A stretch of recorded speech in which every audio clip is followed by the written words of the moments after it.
This is what your manager thinks working from home is like. Um,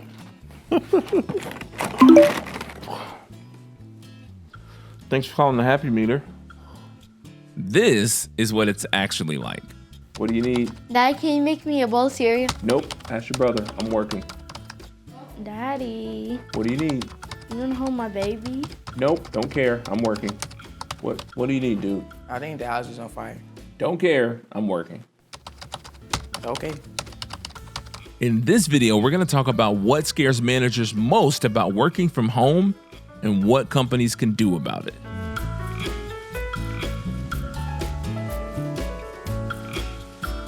Hey, what's up, everybody? This is Tony R. Sanders, and you are watching The Happy Meter. Doing something a little different this week, different environment, different setup.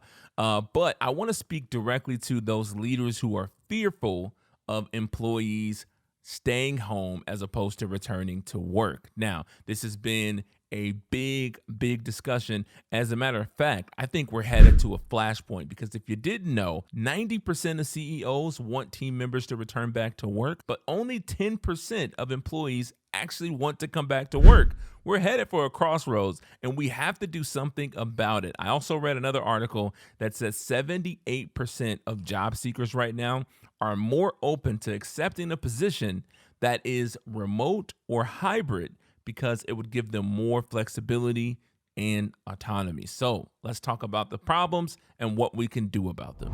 Okay, the number one problem is we think it has to be all or nothing. Either we have to let everyone work from home or no one can work from home. And it doesn't have to be that way. As a matter of fact, most people, over 90% of the workforce, they miss some of the elements of the office, whether it's some of the office perks, being in the environment with other people, the connections, the relationships, the quiet space if you have kids running around your house and things are crazy. And so not everyone hates the office. Not everyone doesn't want to come back.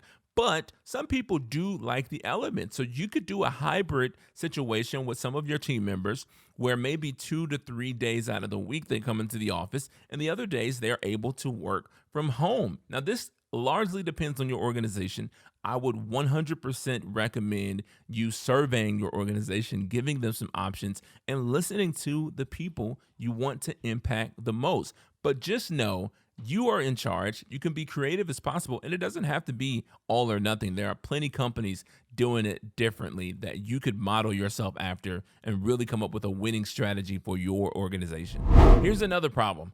Tracking productivity. Now, I gotta be honest, this is one of my favorites because some people believe that if you're in the office and we're talking and we're communicating every day and I can look and see what you're doing, I can physically lay my eyes on you and see that you're working, that I'm tracking productivity. And I gotta break it to you, you're not.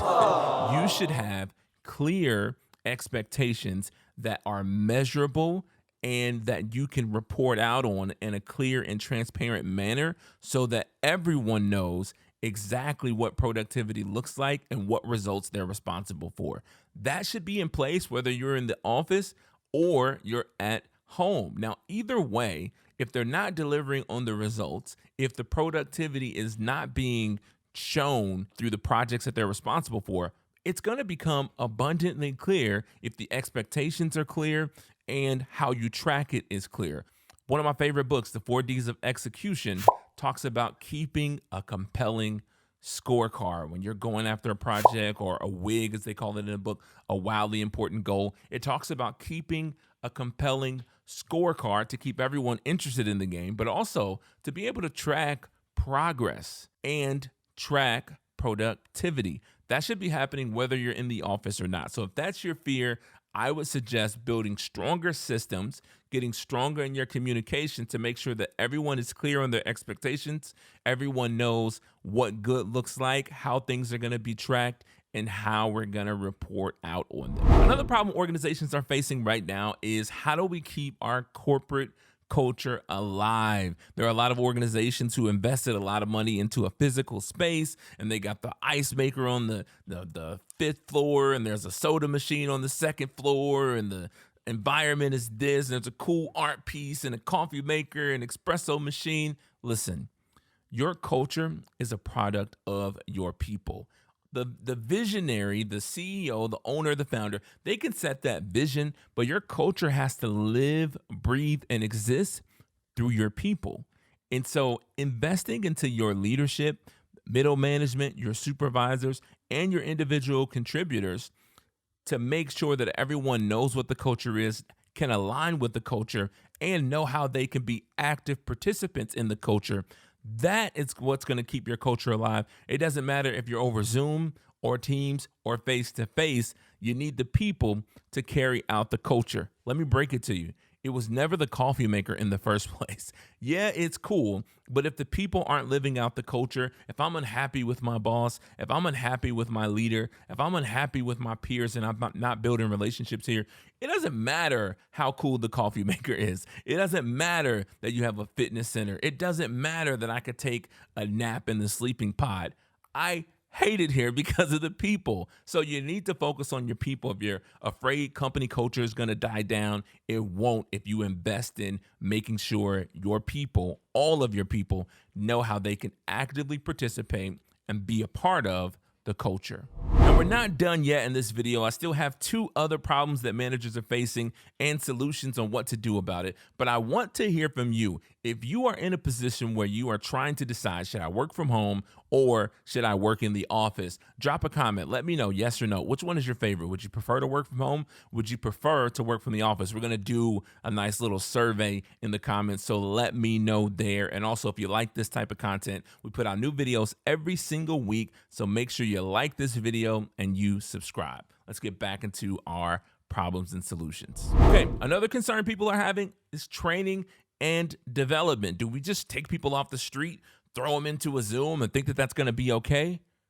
No, you should not. Listen, no, you should not. First of all, it's okay if you have an environment where you're utilizing Zoom to train people, but that should not be the only touch point. Zoom is great if you're going to screen share and show me how to do something, but I also think companies should be investing in their learning management system to make sure that the training content there is really good, that people could utilize to learn not only skill sharing on how to do their jobs, but also learn about the company, about the culture, some of the other things that we talked about.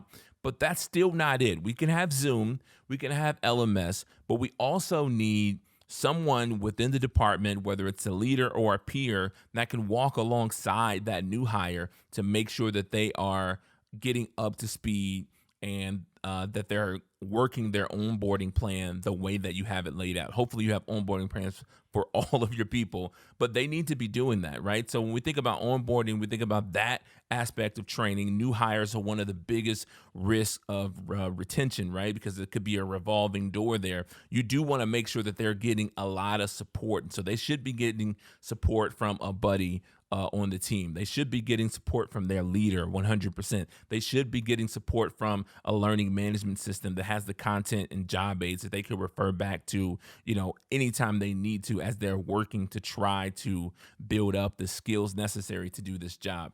In addition to those things, did you know during the pandemic, a lot of people increased their education on their own?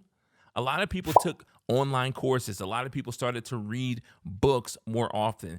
A lot of people signed up to continue their education and continue their degrees. And so in this world, this digital world that we're living in, there are so many opportunities for career development. Like this channel, there's so many opportunities for training. We could still do training programs and cohorts and put people together in a virtual world. Again, it still doesn't have to be all or nothing. You could still bring people together. But one cool thing about working in this virtual world is it opens up your talent pool. Maybe there's a cool training company in California that you never could, find the finances to be able to bring them all the way to Wisconsin. But now that it's all virtual, maybe that training program can come in virtually and do this great, amazing training to help you invest into the training and development of your team members. The opportunities are endless. The one thing that I want to emphasize is if you're committed to training and developing your people, you'll find a way to get it done, and they're hungry for it. They're not looking to sit there and be stagnant. They want to grow, and you need to help them. And last but not least, people are worried that the communication is going to die down. Listen, this cell phone still works. I could still pick up the phone and call someone and hear a voice. We could still meet up for coffee. We could still meet up for Zoom. We can still continue communicating with our people. Now, I do think there needs to be standards around what good communication looks like, especially at the departmental level and at the team level, right? If there is a standard set of, this is how long it should take to respond to an urgent email request. Urgent email shouldn't even be a thing. If it's really urgent, you need to call me on the phone. But that's another story for a different day. But there needs to be parameters set around what good communication looks like. It's too subjective. You may think good communication is one thing. I may think it's something completely different. So we do need to have standards around how we want people to communicate, but you don't have to lose your communication just because you're virtual. A lot of people are communicating in various different formats, and that is what we want. We want happy managers because happy managers make happy team members. Happy team members make great, strong, thriving organizations. I hope you guys enjoyed this video, and I would really appreciate it if you checked out the next video. I'll see you guys later. Peace.